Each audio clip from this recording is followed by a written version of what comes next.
Միացյալ Նահանգներ Մեքսիկա սահմանը տասնամյակներ շարունակ հանդիսանում է եզրագիծ։ Այստեղ հանդիպում է խաղաղությունն ու առճակատումը, աղքատությունն ու բարեկեցությունը։ Այստեղ են հատվում նաև միլիոնավոր ճակատագրեր, որոնց միահյուսել է լավ կյանքի ձգտումը։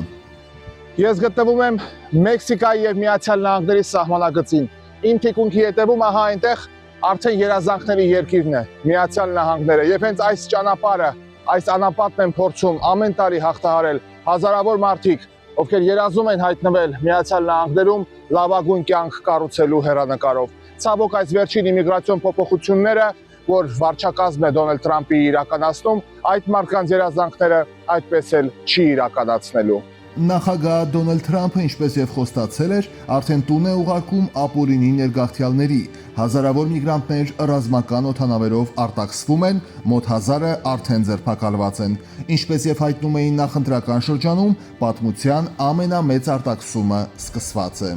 Make America great again.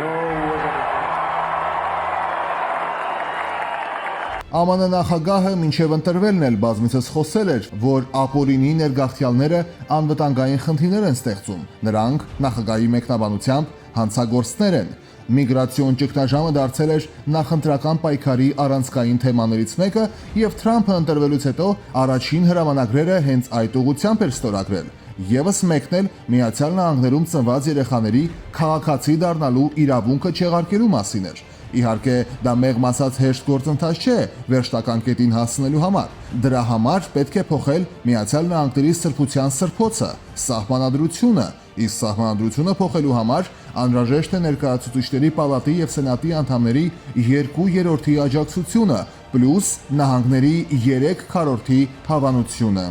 Մինչդեռ Թրամփի որոշման դեմ արդեն դատական հայցեր են ներկայացրել 2 տասնյակից ավելի նահանգներ, ինչպես նաև Սան Ֆրանցիսկոն եւ Վաշինգտոնը, որտեղ իշխում են դեմոկրատները, եւ որոնք անվանվում են ներգաղթյալների համար ապաստան հանդիսացող հարմար բնակավայրեր։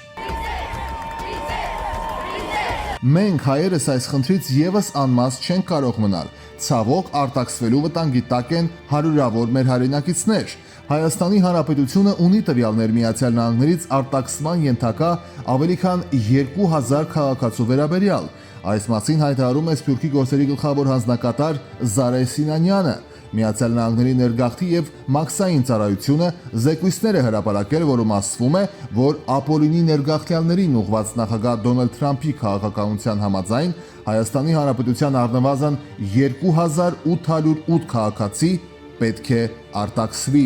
Ըստ Սինանյանի, այս հարցով այլ կառույցներ են զբաղվում։ Արտաքսված քաղաքացիներն էլ չեն կարող Սփյուռքի մաս համարվել, քանի որ Միացյալ Նահանգներում նրանք գտնվում են ապօրինաբար։ Հարկ է նշել, որ մտահոգությունները, շփոթմունքը եւ անորոշությունը ոչ միայն հայերի մոտ են, այլև շատ այլ ազգերի։ Անկամ պետական մակարդակում լինում են դեպքեր, երբ քաղաքական մակարդակով երկիրը դեմ է հանդիսանում արտաքսման նման քաղաքականությանը։ Հարկ է հիշել վերջերս Մեքսիկայի քայլը, երբ Մեքսիկան մերժեց Միացյալ Նահանգների նախագահ Դոնալդ Թրամփի վարչակազմի խնդրանքը թույլ տալ ներգաղթյալներին արտաքսող Միացյալ Նահանգների ռազմական ինքնաթիռին վայրէջք կատարել իր երկրի տարածքում։ Ավելի վաղ Միացյալ Նահանգների ռազմական ինքնաթիռները առնվազն 2 նմանատիպ չվերթ են իրականացրել դեպի Գվատեմալա, յուրաքանչյուրը մոտ 80 անօրինական միգրանտներով։ Հեղինակավոր Washington Post-ի հաղորդմամբ Միացյալ Նահանգների իշխանությունները պատրաստվում են ել ավելի ուժեղացնել միգրացիոն վերահսկողությունը,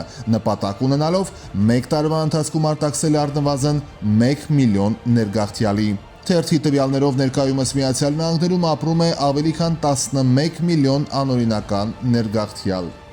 Վերլուծաբանները իրենց հերթին նշում են, որ նման զանգվածային գործողությունները մեծ լարվածություն են առաջացնելու ինչպես ներգաղթի համակարգում, այնպես էլ քաղաքական դաշտում, առաջացնելով իրավական, տնտեսական եւ հումանիտար բազմաթիվ խնդիրներ։ Անկախ ամեն ինչից, անկախ դժվարություններից մի շարք մարդիկ դեռ հավատում են, որ հնարավոր է հայտնվել այնտեղ եւ կառուցել իրենց երազանքը։ Ռաֆայել Վնասականյան, Միացյալ Նահանգներ Մեքսիկա սահմանից, հատուկ Նոր Հայաստան հեռուստաընկերության համար։